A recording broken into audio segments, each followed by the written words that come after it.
आज हम बात करने वाले हैं वेदांता ग्रुप के फाउंडर अनिल अग्रवाल के बारे में। जानेंगे कि कैसे एक व्यक्ति जिसके पास ना प्रॉपर एजुकेशन थी, ना ही कोई कॉलेज की प्रोफेशनल डिग्री और ना ही किसी का सपोर्ट, लेकिन फिर भी आज की डेट में उन्हें सेल्फ मेड बिलियनर के नाम से जाना जाता है। उन्होंने अपने करियर की शुरुआत स्क्रैप डीलिंग से की थी और आज वो वेदांता ग्रुप के ओनर हैं। महज 15 साल की उम्र में अपनी पढ़ाई को बीच में ही छोड़ उन्होंने अपने पिता के बिजनेस को ज्वाइन करा। उनका जन्म 24 जनवरी 1954 पटना में हुआ। उनके पिता का नाम द्वारका प्रसाद अग्रवाल, जो उस वक्त के लोहे के दरवाजे बनाने का काम किया करते थे। अनिल अग्रवाल बचपन से ही उन बच्चों में से थे जो हमेशा से ही कुछ अलग हटकर सोच रखते थे, जिन्हें हर नई चीज के बारे में जानना होता था और सब चीजें खुद से करनी होती थी। 19 साल की उम्र में जब उन्होंने अपने माता पिता से कहा कि उन्हें अपनी पढ़ाई बीच में छोड़नी है और अपने घर की जिम्मेदारी अपने कंधों पर लेनी है, उनकी इस बात को उनके घर वालों ने मान लिया और वो उसी साल 1975 में मुंबई आ गए। एक दिन वैसे ही वो मुंबई की सड़कों पर घूम रहे थे जब उनकी नजर मुंबई के ओबरॉय होटल पर पड़ी।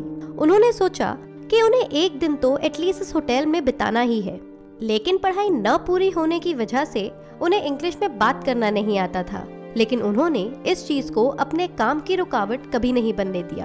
अपने एक जानने वाले की मदद से उन्होंने उस होटल में एक रूम ले लिया और वहां पर वो तकरीबन 3 महीने तक रुके, क्योंकि उन्हें लग रहा था कि वो होटल उनके बिजनेस में काम आ सकता है। वो वहां 3 महीने तक रुक तो गए, लेकिन वो होटल बहुत महंगा था। ओबरॉय होटल में एक रात का किराया उस वक्त 200 रुपए था, जिस वजह से उन्हें खाना खाने का बंदोबस्त बाहर से ही करना पड़ता और फिर उन्हें कुछ समय लगा अपने बिजनेस की सारी रिसर्च करने में, उसके संदर्भ में सब कुछ जानने में। फिर उन्होंने साल 1976 में वेदांता रिसोर्सेज की शुरुआत की। कंपनी की शुरुआत में वो दूसरे राज्यों की केबल स्क्रैप में खरीद के मुंबई में बेचते थे।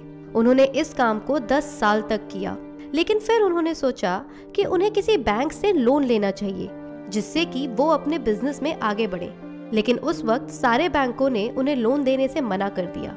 फिर आखिर में उन्हें सिंडिकेट बैंक ने लोन दिया, जिसके बाद उन्होंने उन पैसों से इनेमल्ड कॉपर वायर बनाने का काम शुरू किया और 10 साल लगाए अपने बिजनेस को आगे बढ़ाने के लिए। इसी दौरान उन्हें एक और आइडिया आया कि उनकी कंपनी को ज्यादा फायदा तब होगा जब रॉ मटेरियल से एल्यूमिनियम और कॉपर का मेल नियंत्रित होगा। उन्होंने एल्यूमिनियम और कॉपर खरीदने से बेहतर उनका कंस्ट्रक्शन करना शुरू कर दिया। उसके बाद वो लंदन गए और लंदन के स्टॉक एक्सचेंज में वेदांता को लिस्ट करवाया और $876 मिलियन जुटाए। और इतना ही नहीं, साल 2014 लंदन में उन्होंने ऐलान किया कि वो अपनी कमाई का 75% भारत में एजुकेशन के लिए दान करेंगे और वो भारत में ऑक्सफोर्ड से भी बड़ी यूनिवर्सिटी बनाना चाहते हैं जो नो प्रॉफिट और लॉस के रूल पर चलेगी। अंत में हम यही कहना चाहेंगे कि अनिल अग्रवाल की जिंदगी को देखते हुए जो सीख हमें मिली है वो है, अपनी जिंदगी की कमियों को रास्ते की रुकावट कभी मत बनने दो। जो नहीं हो सकता है उसके बारे में न सोचकर जो हो सकता है उसमें अपने आप को झोंको।